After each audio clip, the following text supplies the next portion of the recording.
Hello, this is Dr. Grande. Today's question is, can I analyze the case of Artemis Langford?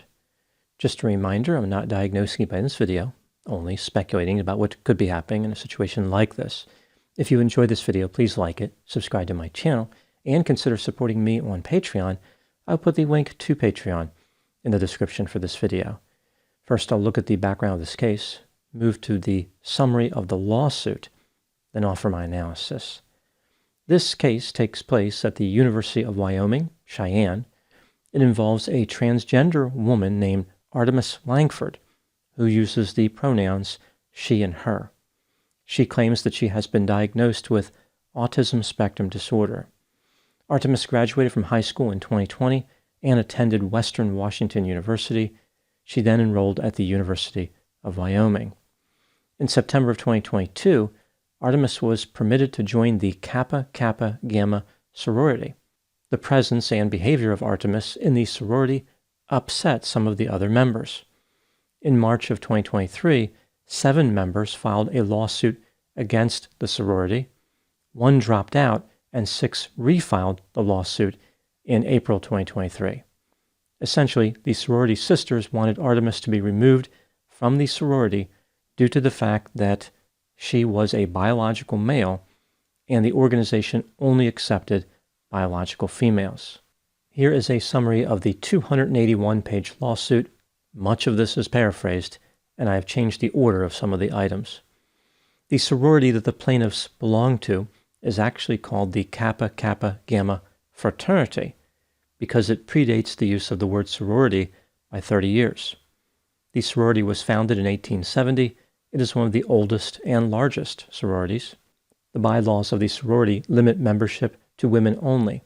The plaintiffs argued that the definition of a woman is, quote, an adult human female, unquote. During the history of the sorority, it has consistently described itself as a single-sex organization. Federal law grants permission to fraternities and sororities to discriminate based on sex. In 2018, the sorority's board of directors distributed a publication indicating that women or individuals identifying as women could be admitted.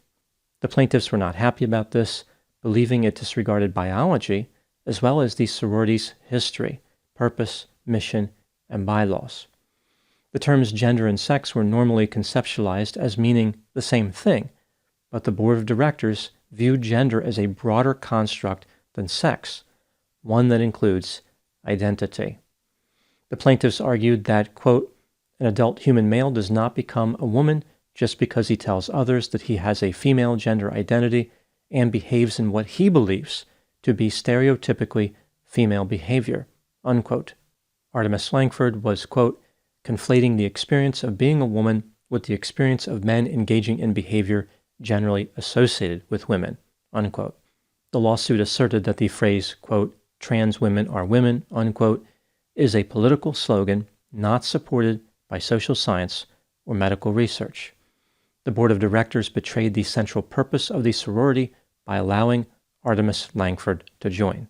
The sorority can change their bylaws, but there is a process for doing that. It requires a 2/3 majority vote at the sorority's biennial convention. The board of directors by itself does not have the authority to allow biological men to become members of the sorority. Essentially, the plaintiffs argued that the sorority broke its own rules by admitting Artemis as a member. Simply distributing a publication saying that transgender women could be admitted is not the same thing as changing the bylaws. Some of the history of the sorority was covered in the lawsuit, like how it has provided a place where young women can speak for themselves. It was supposed to be a place free from social pressure of how men think women should behave. The sorority intended to unite women and convey a spirit of mutual love and helpfulness. Having a biological male in the sorority undermines these objectives. The lawsuit reviewed some of the logistical problems with having a biological male in the sorority house. The Kappa Kappa Gamma house at the University of Wyoming does not have the facilities to support both men and women. For example, many of the doors do not lock, and there are communal bathrooms. No men are permitted on the second floor of the house except under special circumstances, like on move-in day. The lawsuit offered a description of Artemis Langford. Artemis is a biological male. He is 6'2" and weighs 260 pounds. No other member of the sorority has comparable size or strength.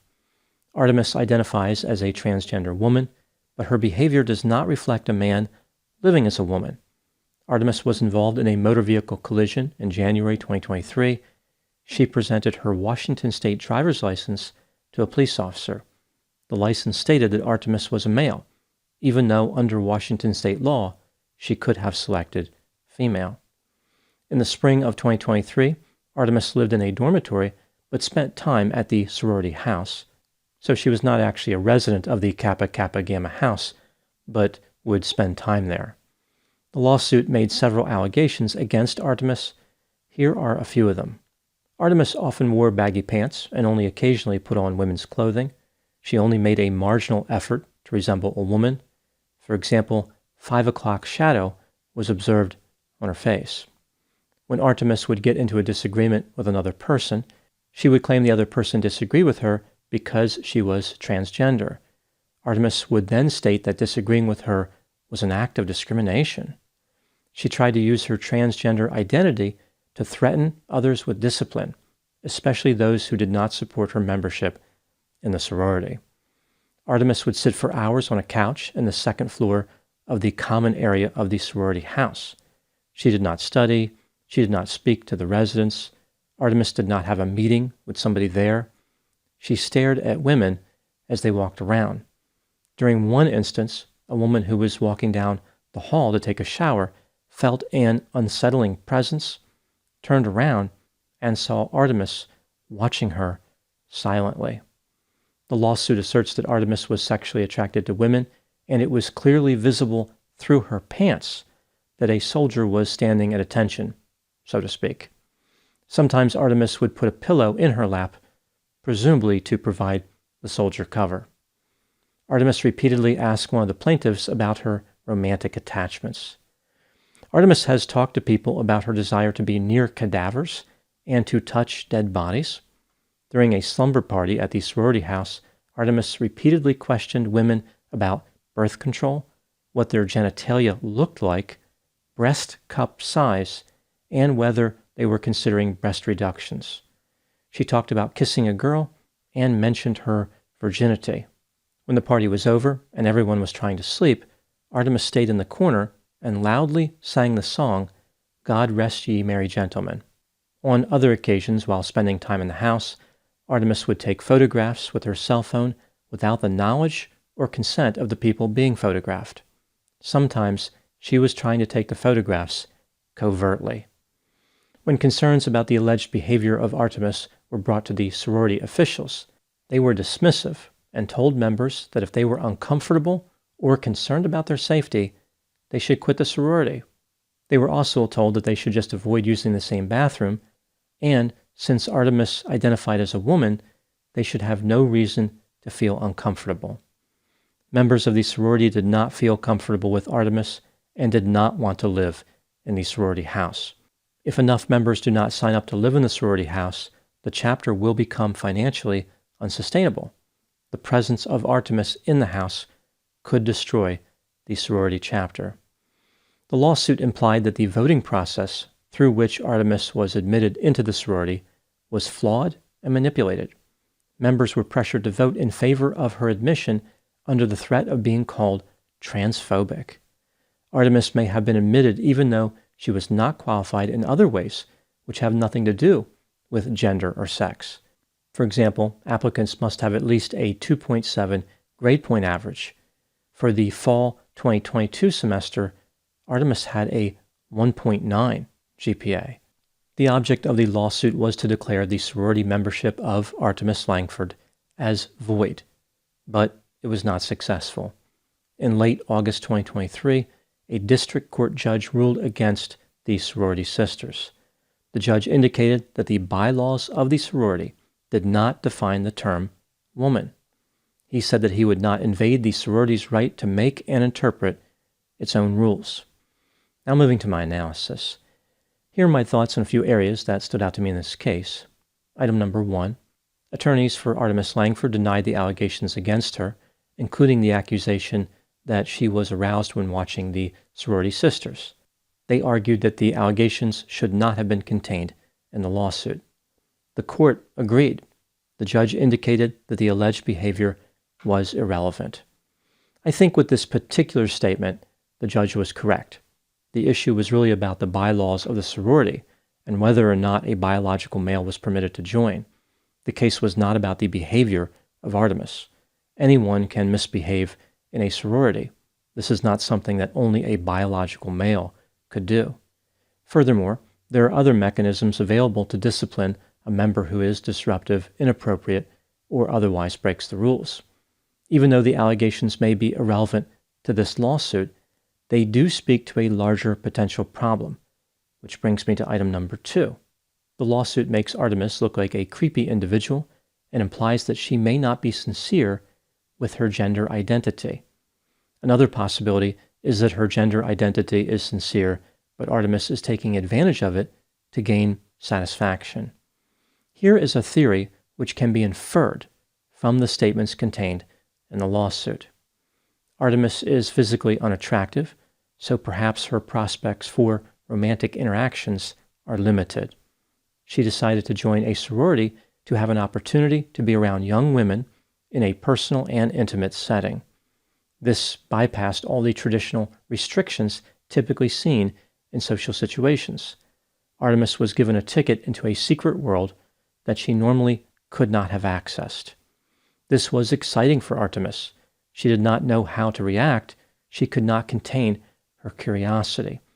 This led to the alleged bad behavior, like staring, taking photographs, manifesting physical signs of arousal, and crossing boundaries in conversations. Essentially, under this theory, Artemis beat the system. She found a way to hang around young women and make them feel uncomfortable. This brings me to the question, is this theory reasonable, or is Artemis simply a well-intentioned individual who is being falsely accused of creepy offenses? There is no way to know the truth, but based on the evidence, it does seem like Artemis deliberately violated boundaries in the sorority house. One can make an argument, however, that sincerity is not really the issue here. The problem here was that a biological male was admitted into a sorority. Nothing would change even if Artemis was extremely convincing in looking and acting like a woman. There is no escaping the biological component. Item number 3. As I mentioned in another video about the transgender ideology, I think many people are fine with the concept of somebody being transgender, but they do not want the ideology applied in a way that violates other people's rights. It's one thing for a biological male to identify as a woman. It's something entirely different to become an interloper and cause stress to innocent people. Another concern is that the term woman has been redefined by a political movement and not by science. There is this sense that those who promote the transgender ideology in a militant way are irrevocably connected to an anti-science agenda. Item number 4. One comment that really stood out in the lawsuit was when the sorority officials allegedly told the members that since Artemis identified as a woman, the sorority sisters should not be uncomfortable with her.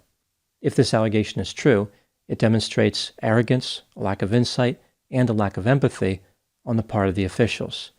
They are invalidating the feelings of these sorority members, essentially telling them how they should or should not feel. Also, the officials allegedly tried to shame the members by implying that they were transphobic. This intellectually lazy accusation is a common refrain in these types of situations. This brings me to item number 5. Why do some people promote the transgender ideology in a militant way? What could they possibly have to gain? Here's a theory about this behavior. Due to an increased level of sensitivity about bullying and being judgmental, it's a lot harder for antagonistic and combative people to harass others. Some of the people who promote the transgender ideology do so from a place of insincerity. They don't really care about transgender people. Rather, they just want an opportunity to create bad guys to attack. It's like a military unit in peacetime. They are built for combat, and it is no fun for them when they cannot be aggressive. People like this force these unusual and drastic situations, like a biological male joining a sorority, under the guise of promoting peace, love, and equality. But it's really about causing trouble. They are trying to elicit a reaction in order to create an adversary. They are provoking a fight and then playing the victim. Item number 6. Do I think the judge made the right decision in this lawsuit? No. I think the judge sidestepped the entire lawsuit by pretending as though the term woman does not have a scientific definition and is open to interpretation. It's clear that Kappa Kappa Gamma was originally formed as a single-sex organization. I find it hard to believe that the judge doesn't have the reading comprehension and critical thinking skills to figure out what the term woman means. Now moving to my final thoughts. Increasingly, the application of the transgender ideology has been affecting people's lives and changing society. In the case of the Kappa Kappa Gamma sorority, this application has eliminated a tradition, specifically the idea that young women can have an environment to themselves on a college campus, a place that is free from men. Just a few years ago, this environment was normal and expected, but now it will cease to exist. The safety, the sense of connectedness, and the high level of comfort associated with sororities have disappeared. It has been replaced with uncomfortable situations like staring, boundary crossing, and the abandonment of science. Those are my thoughts in the case of Artemis Langford. Please put any opinions and thoughts in the comment section. They always generate an interesting dialogue. As always, I hope you found my analysis of this topic to be informative. Thanks for watching.